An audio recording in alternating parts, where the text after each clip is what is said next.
2 দিন টিউশনি করানোর পরে তৃতীয় দিন পড়াতে গেলে মেয়ের মা আমার হাতে একটি খাম ধরিয়ে দিলেন আর বললেন, তুমি আমার মেয়েকে 2 দিন পড়িয়েছ, কিন্তু আমি তোমাকে পুরো মাসের বেতন দিয়ে দিলাম। কালকে থেকে তোমাকে আর আমার মেয়েকে পড়াতে আসতে হবে না। এই কথা শুনে আমি একেবারেই হতবাক হয়ে গেলাম। আমি তখন ভিতরে ভিতরে একটু ঘাবড়েও গেলাম। মনে মনে ভাবলাম, 2 দিনের মধ্যে আমি আবার কি এমন করে বসলাম যার জন্য আমাকে পুরো মাসের বেতন দিয়ে তার মেয়েকে পড়াতে আসতে নিষেধ করে দিল। তখন আমি আন্টিকে বললাম, আন্টি, যদি কিছু মনে না করেন তাহলে একটি কথা বলি। ঠিক কি এমন দোষ পেলেন আমার, যার কারণে আপনার মেয়েকে পড়াতে আসার 2 দিনের মাথায় আমাকে না করে দিলেন, তাও আবার পুরো মাসের বেতনও দিয়ে দিলেন? তখন উত্তরে আন্টি বলল, তোমার কোনো দোষ নেই বাবা, এমনি এমনি কালকে থেকে তোমাকে আর আসতে হবে না। তখন আমি আন্টিকে বললাম, প্লিজ আন্টি, আমাকে একটাবার সুযোগ দিন, 1 মাস দেখুন আমি আপনার মেয়েকে কিরকম পড়াই, তারপর যদি মনে হয় তাহলে আমাকে বের করে দিয়েন, তখন আর আমার কোনো আপত্তি থাকবে না।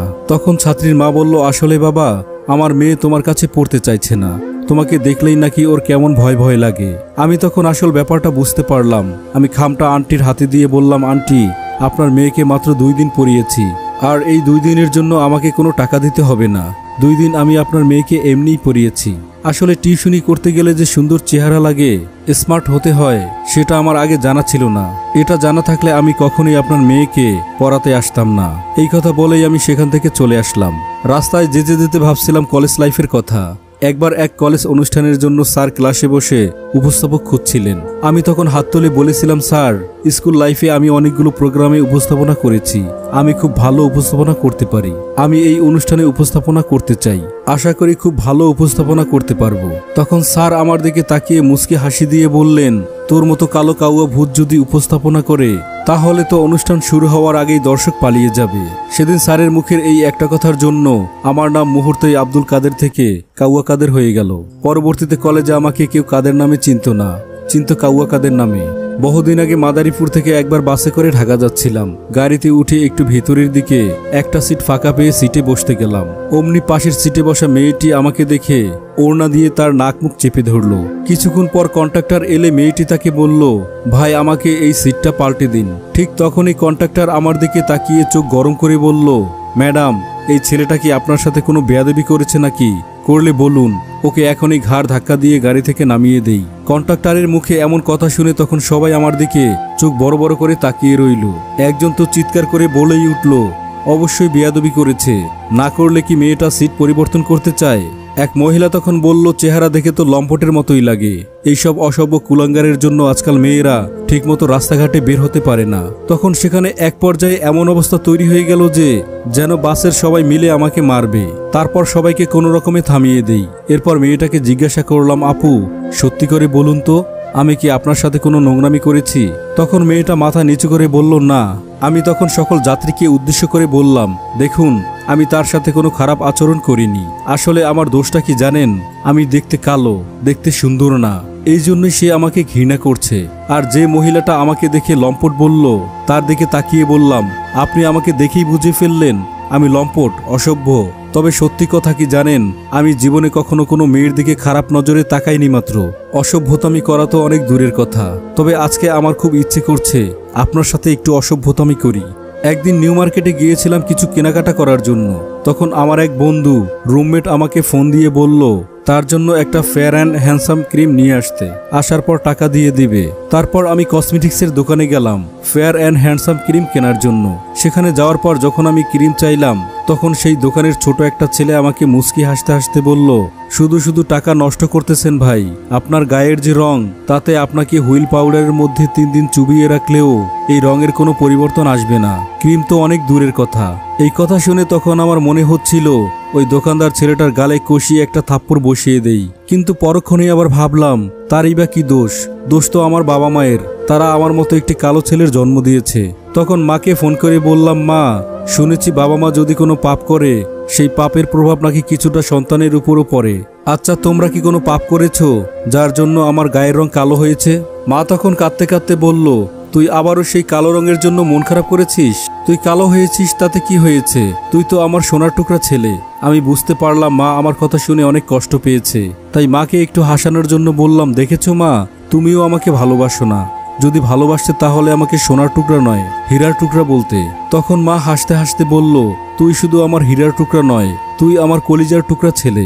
সবাই আমাকে কালো বলে দূরে সরিয়ে দিলেও আমার বাবা মা কখনোই আমাকে দূরে সরিয়ে দেয়নি। সব সময় তারা আমার সাথে ছিল, তাদের দোয়া আমার উপরে ছিল, যার উসিলায় পড়াশোনা শেষ হওয়া মাত্রই আমি ভালো একটা চাকরি পেয়ে গেলাম। তারপর শুরু হলো নতুন কাহিনী, আমার নাকি বিয়ে করতে হবে। তারপর এক পর্যায়ে না পেরে আমি রাজি হয়ে গেলাম, তবে তাদেরকে একটা শর্ত জুড়ে দিলাম। তাদেরকে আমি বললাম, আমি কিন্তু কখনোই কালো মেয়ে ছাড়া অন্য কোনো মেয়েকে বিয়ে করব না। আমি যাকে বিয়ে করব তার গায়ের রঙও আমার মতো দেখতে হতে হবে। পরদিন সকালে মেয়ে দেখতে যাওয়ার সময় আমি মাকে বললাম, মা আগেই বুঝে নিও, মেয়ে কিন্তু কালো না হলে আমি কখনোই বিয়ে করব না। মা তখন বলল, এই মেয়েকে আমি আগে দেখেছি, এই মেয়ে কুচকুচে কালো, তবে আজকে একটু মেকআপ দিয়ে ফর্সা হতেও পারে, এই নিয়ে তুই ভাবিস না, বিয়ের পর মুখ ধুয়ে দিলে আবার আগের মতোই কালো কুচকুচে হয়ে যাবে। মেয়ে দেখতে গিয়ে বসে আছি, এর কিছুক্ষণ পরেই মেয়ে চলে আসলো। এই মেয়ে দেখে তো আমি কিছুক্ষণের জন্য একদম হতভম্ব হয়ে গেলাম। সেই মেয়ে এত সুন্দর, এত সুন্দর, এত সুন্দর মেয়ে আমি কখনোই দেখিনি আগে। মা তো আমাকে পুরোটাই মিথ্যে বলেছিল, মেকআপ করলে ঠিকই বোঝা যায়। এই মেয়ে তো কোনো মেকআপই করেনি, শুধু একটু কাজল দিয়েছে। এই মেয়ের গায়ের রং একদম ফর্সা দুধে আলতা। তারপর একটু ইশারা দিয়ে মাকে পাশে নিয়ে গেলাম, মা তুমি আমাকে মিথ্যে বললে কেন? এই মেয়ে তো কোনো মেকআপই করেনি, এই মেয়ে দেখতে পরীর মতো সুন্দর, এত সুন্দর মেয়ে আমি কখনোই বিয়ে করব না। তখন মা মন খারাপ করে বলল, বাবা তুই কালো হয়েছিস বলে কি একটা সুন্দর মেয়েকে বিয়ে করতেও পারবি না? তখন আমি মাকে বললাম, মা দেখো, একটা সুন্দর মেয়ের অনেক স্বপ্ন থাকে, তার স্বপ্ন থাকে তার অনেক সুন্দর একটা হাজবেন্ড হবে। এখন যদি আমার সঙ্গে তার বিয়ে হয় তাহলে সে আমাকে নিয়ে ঘুরতে যেতে পারবে না, বান্ধবীদের সাথে আমাকে পরিচয় করিয়ে দিতে পারবে না, একসাথে আমার সাথে চলতে পারবে না। মা দেখো, সুন্দরী মেয়েরা কখনোই মন থেকে কালো কোনো ছেলেকে পছন্দ করে না, তবে সুন্দরী মেয়েরাও কালো ছেলেকে বিয়ে করে কখন জানো? এক হলো বাবা মায়ের চাপে পড়ে, না হলে টাকা পয়সা বা অর্থ সম্পত্তি দেখে। তারপর মাকে বিভিন্নভাবে বুঝিয়ে সেখান থেকে চলে আসি। পরের দিন অফিসে বসে কাজ করছিলাম, ঠিক সেই সময় আমার ফোনে একটা ফোন আসে। ফোন রিসিভ করতেই ওপাশ থেকে শুনতে পাই একটা মেয়ের কণ্ঠ। সে বলল, আমি ঈশিতা, কালকে আপনি যাকে দেখতে গিয়েছিলেন আমি আপনার অফিসের নিচে আছি, তাড়াতাড়ি আপনি একটু নিচে নেমে আসুন, আপনার সাথে কথা আছে। তারপর কোনো উপায় না পেয়ে আমি নিচে নেমে আসি। তারপর সে আমাকে একটা রেস্টুরেন্টে নিয়ে যায়। সেখানে যাওয়ার পর সবাই আমাদেরকে ভূত দেখার মতো করে দেখতে থাকে। আমি রেস্টুরেন্টে আসতে চাইনি, ওই আমাকে জোর করে নিয়ে আসলো। তারপর সে আমাকে কফি খেতে খেতে বলল, দেখুন, প্রথম দেখাতে সত্যি আমি আপনাকে পছন্দ করিনি, কিন্তু আপনার মায়ের সাথে আপনি যে গোপনে কথাগুলো বলেছিলেন তা আমি সবই শুনেছি। এগুলো শোনার পর আমি আপনাকে ভালোবেসে ফেলেছি। দেখুন, 1 মিনিটের কথায় যে কাউকে ভালোবেসে ফেলা যায় তা আমি কখনোই বিশ্বাস করতাম না, যদি আমার সাথে এমনটা না ঘটতো। আমি আপনাকে বিয়ে করতে চাই। তখন আমি বললাম, আপনি তো আমাকে দয়া করছেন। তখন সে বলল, দয়া নয়, আপনি আমাকে সামান্য একটাবার সুযোগ দিন, মেয়েদের প্রতি আপনার ধারণাই আমি পাল্টে দেব। এর কিছুদিন পর আমি হসপিটালে গিয়ে ওয়েটিং রুমে অপেক্ষা করছি। ঠিক সেই সময় দেখলাম আমার সেই ছাত্রী আর ছাত্রীর মা হসপিটালে এসেছেন। আমি তখন আন্টিকে সালাম দিয়ে বললাম, আন্টি আপনি আমাকে চিনেছেন? আমি সে যে আপনার মেয়েকে পড়াতে গিয়েছিলাম, আর 2 দিন পর আপনি আমাকে আপনার মেয়েকে পড়াতে না করে দিয়েছিলেন। তখন সে বলল, হ্যাঁ চিনেছি বাবা, কেমন আছো? ঠিক সেই সময় আমার স্ত্রী ঈশিতা সামনে এসে বলল, সরি আজকে অনেক রোগী ছিল তাই একটু দেরি হয়ে গেল। তখন আমি ঈশিতাকে বললাম, ঈশিতা উনি হচ্ছে আমার আন্টি, ওনার মেয়েকে আমি টিউশন করিয়েছিলাম। আন্টিকে বললাম, আন্টি ও হলো আমার স্ত্রী ঈশিতা। ঈশিতা বলল, আন্টিকে তো আমি আগে থেকে চিনি, ওনার মেয়েকে আমি ট্রিটমেন্ট করছি। আমি তখন ঈশিতাকে বললাম, কি হয়েছে ওর? ঈশিতা তখন বলল, এক টিচারের সাথে ওর শারীরিক সম্পর্ক ছিল, যার কারণে একবার প্রেগনেন্ট হয়ে যায়, তারপর একবার অ্যাবর্শন করিয়েছিল, এখন বিয়ে দিয়েছে, কিন্তু এখন আর বাচ্চা হচ্ছে না, তাই আমার কাছে ট্রিটমেন্ট করছে। আর হ্যাঁ, ভালো কথা, ওই টিচার আবার তুমি নও তো? আমি তখন রেগে গিয়ে বললাম, আরে আমি কালো বলেই তো 2 দিনের মাথায় আমাকে বের করে দিল, তারপর হয়তো আমার চেয়ে দেখতে অনেক সুন্দর স্মার্ট কোনো টিচার এনেছিল। তখন আমার মন খারাপ দেখে ঈশিতা আমাকে বলল, নীল শার্টে আজকে তোমাকে অনেক সুন্দর লাগছে। তখন আমি বললাম, সুন্দর না ছাই, একদম কাকের মতো লাগছে। ঈশিতা তখন রাগ করে আমার হাতটা ছেড়ে দিয়ে একটু আগে আগে যেতে লাগলো, আর বলতে লাগলো, যে ছেলে নিজেকে সম্মান করতে জানে না তাকে অন্য মানুষ কি করে সম্মান করবে? আমি তখন ওর পিছু পিছু যাচ্ছি আর মনে মনে ভাবছি, কালো কলঙ্কের দাগ হলেও মাঝে মাঝে কালোকে ছাড়া সাদাকে অসম্পূর্ণ লাগে। একটা কথা ভালো করেই মনে রাখবেন, নিজের গায়ের রং নিয়ে কখনই নিজে অবহেলা করবেন না।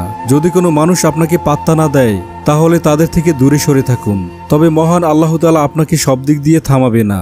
আপনার কাছের মানুষগুলো ঠিকই আপনাকে আপন করে নেবে। আর এইটা সবাই মনে রাখবেন, আমি আমার মতো, অন্য কারো মতো না।